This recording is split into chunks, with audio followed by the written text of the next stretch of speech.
317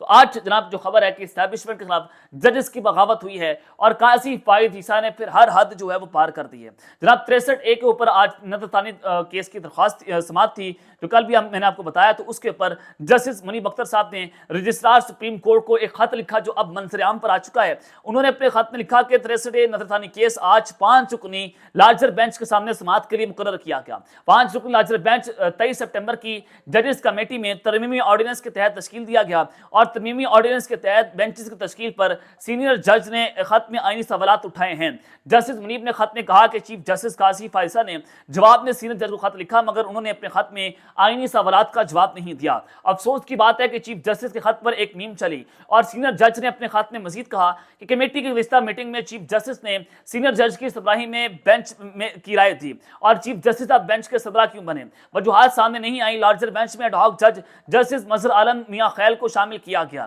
justice منیب نے خط میں ذکر کیا کہ 19 جولائی کی ججز کمیٹی میں ایڈ ہاک ججز کی امور طے کر لیے تھے۔ یہ درست ہے کہ جسٹس مظہر عالم میاں خیل فیصلہ دینے والے بینچ کا حصہ تھے، لیکن جسٹس مظہر عالم میاں خیل بینچ میں کی شمولیت آرٹیکل 182 یعنی کہ 182 کے خلاف ورزی ہے اور یوں قاضی صاحب نے اس ایڈ ہاک جج کو اس کے اندر کیوں شامل کیا ہے؟ جسٹس منیب نے خط میں کہا کہ موجودہ حالات میں 63A نظر ثانی کیس کی سماعت کے بینچ میں شمولیت سے معذرت کرتا ہوں اور میری معذرت کو کیس سننے سے انکار نہ سمجھا جائے۔ عدم دستیابی کے باعث بینچ میں شریک نہیں ہو سکتا۔ میرا خط 63A نظر ثانی کیس کی فائل کا حصہ بنایا جائے اور بینچ میں عدم موجودگی کا غلط مطلب نہ سمجھا جائے۔ تو یہ ایک آج جسٹس منیب اختر صاحب نے قاضی فائز عیسیٰ صاحب کی منجی ٹھوک دی ہے، ان کو نانی یاد دلوا دی ہے کہ قاضی صاحب جو ہیں جو اس وقت واردات ڈال رہے ہیں، ایکسٹینشن لینے کی ہر ممکن کوشش کر رہے ہیں۔ جسٹس منیب اختر صاحب نے آج قاضی صاحب کا راستہ روکا ہے اور جسٹس منصور علی شاہ صاحب جو ہیں وہ بھی بھرپور طریقے سے کوشش کر رہے ہیں اور اس حوالے سے چیف جسٹس آف پاکستان قاضی فائز صاحب نے ریمارکس دیے، وہ جناب انہوں نے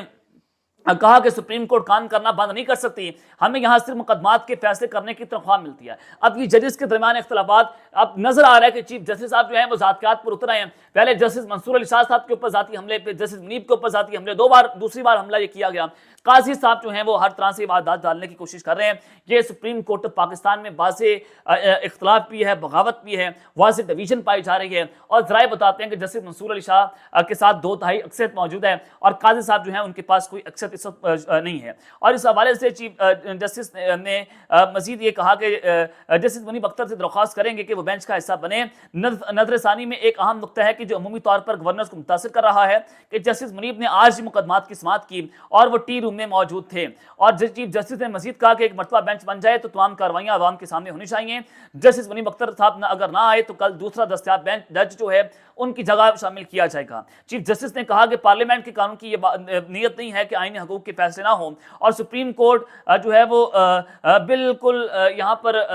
جو ہے وہ ان کے تمام اختیارات واپس لے لیے جائیں۔ اگر کوئی رکن شریک نہیں ہوتا چاہتا تو یہ ان کی مرضی ہے، سپریم کورٹ کا کام کرنا بند نہیں کر سکتی۔ ہمیں یہاں سے تنخواہ جو ہے وہ کیسز سننے کی ملتی ہے، یعنی کہ قاضی صاحب کو یہاں پر اپنے جو ہے وہ کیسز سننا یاد آگے، تو یہاں پر آپ کو نظر آنا چاہیے کہ چیف جسٹس قاضی فائز صاحب ایک گرم حمام کے اندر ننگا نہا رہے ہیں اور اتنی بے شرمی سے ننگا نہا رہے ہیں کہ آج سے پہلے جسٹس منیب صاحب کو آپ بھول جائیں کہ نظریہ ضرورت جو ہے وہ آج دفن ہوا ہے۔ یہ نظریہ ضرورت کی ایک گھناؤنی قسط ہے جو آپ قاضی فائز عیسیٰ کی شکل میں دیکھ رہے ہیں کہ کس طرح سے ایکسٹینشن لینے کے لیے جناب یہ ساری چیزیں جو ہیں وہ کی جا رہی ہیں۔ اب آ جائیں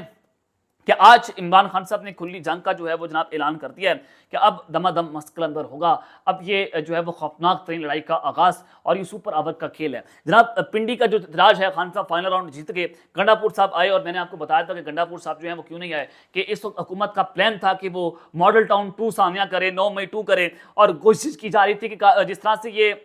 انہوں نے ایک چیف منسٹر کے اوپر شیل برسائے، کے پی کی عوام کے اوپر شیل برسائے،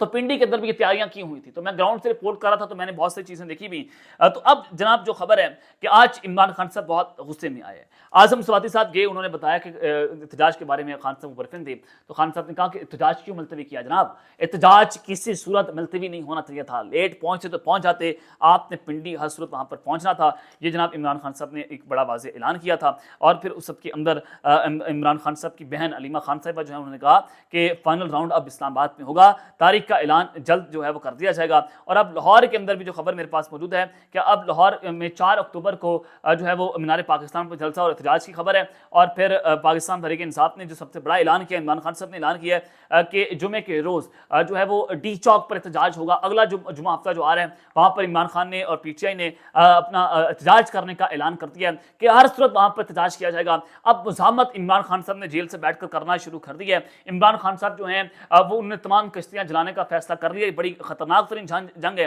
علیمہ خان صاحبہ بھی کہتے ہیں کہ اب فائنل راؤنڈ اسلام آباد میں ہوگا، اس کی تاریخ کا اعلان جلد ہوگا، اور علی امین گنڈا پور کو ہر صورت راولپنڈی پہنچنا چاہیے تھا، احتجاج ملتوی نہیں کرنا چاہیے تھا۔ اور اس حوالے سے جو سیکرٹری اطلاعات ہیں پارٹی کے جناب شیخ وقاص اکرم صاحب، انہوں نے کہا کہ عوام کو موقع نہ دیں کہ بنگلہ دیش جیسا ماحول پیدا ہو جائے۔ اسلام آباد میں پریس کانفرنس کرتے ہوئے انہوں نے کہا کہ لیاقت باغ احتجاج اور وزیر اعلیٰ کے پی کے علی امین گنڈا پور ساتھ آنے والے کارکنان کے ساتھ جو ہوا اس پر بات کرنا چاہتے ہیں کہ احتجاج کے دوران صحافیوں کے ساتھ سلوک رکھا گیا، اس پر بھی بات کرنا ضروری ہے۔ آئین میں ہمیں آزادی ملی ہے کہ ہم پرامن طریقے سے احتجاج کر سکتے ہیں، ہمیں این او سی دیا جاتا ہے، لیکن راستے بند اور رکاوٹیں لگا کر عوام کو تنگ کیا جاتا ہے۔ 9 مئی کی بار بار بات کی جاتی ہے، ہم کہہ رہے ہیں کہ اس قصے کو ختم کیا جائے۔ راولپنڈی میں جو فسادیت دکھائی گئی، پرامن لوگوں کو تنگ کیا گیا، ہمارے 20 سے زائد کارکنوں کو جو ہے وہ ڈاکٹروں نے ریسکیو کیا، ہمارے کئی کارکن آنسو گیس کی وجہ سے ہسپتال منتقل ہوئے، اور ہمارے 5 کارکنوں کو گرفتار کر کے جوڈیشل ریمانڈ پر بھیج دیا گیا۔ 100 سے زائد کارکنوں کو راولپنڈی سے اٹھایا گیا، اور 80 سال سے زائد عمر کی خاتون کو بھی اغوا کر لیا گیا۔ ڈاکٹروں کی رپورٹ کے مطابق 4 افراد شدید زخمی ہوئے، اور 2 کو مردان میڈیکل کمپلیکس میں شفٹ کیا گیا، اور 2 لیڈی ریڈنگ ہاسپٹل پشاور بھیجے گئے۔ جناب انہوں نے سب سے امپورٹنٹ باتیں کی ہیں۔ انہوں نے کہا کہ 2 اکتوبر کو میاں والی میں ہر صورت جو ہے وہ جلسہ ہوگا، اور یہ احتجاج بھی ہوگا، اور ساتھ ہی وہ کہتے ہیں کہ جناب یہ جو گولیاں چلا رہے ہیں عوام کو ایسا موقع نہ دیں کہ بنگلہ دیش ایسی حکومت جہاں جو ہے صورتحال یہاں پر پیدا ہو جائے، اور یہ احتجاج شدت کے ساتھ ہوگا۔ رکاوٹیں پیدا نہ کریں آپ حفاظت کے لیے، اگر کسی بھی شہری یا کارکن کو نقصان ہو تو ذمہ دار یہ جعلی وزیر اعظم اور وزیر اعلیٰ پنجاب ہوں گی۔ جو کچھ میڈیا کے ورکر کے ساتھ ہوا اس کی ہم مذمت کرتے ہیں۔ یہ بھی آج کیٹاگوریکلی اعلان جو ہے پاکستان تحریک انصاف کی جانب سے کر دیا گیا ہے کہ اب دمادم مسک اندر ہے، پی ٹی آئی جو ہے وہ فرنٹ فٹ پر کھیلے گی، اور اب دیکھتے ہیں کہ معاملہ کس جانب جاتا ہے۔ اب تک کے لیے اپنا خیال رکھیے گا، اور اس طرح اپنے لازمی خیال رکھنا لانے کے بعد پاکستان زندہ باد۔